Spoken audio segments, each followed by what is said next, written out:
मी Shailaja कलापुरे Riyansh material private लिमिटेडमध्ये as a board director म्हणून काम करते।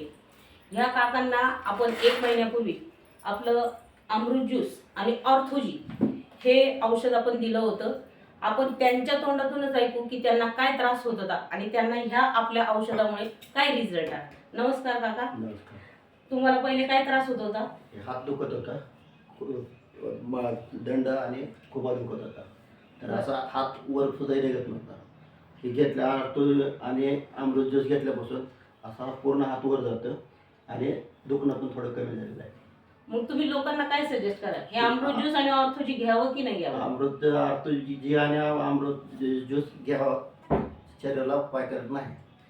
बघा मित्रांनो, ह्या काकांचा हात पहिले वर सुद्धा होत नव्हता, बघा आज किती छान वर जातोय। फक्त हे 1 महिन्याचाच हा रिझल्ट आहे। मग मी सगळ्या लोकांना असं सजेस्ट करेन की आपण अमृत ज्यूस आणि ऑर्थोजी हे आपण घेतलं पाहिजे। हर हर रियांश, घर घर रियांश। धन्यवाद।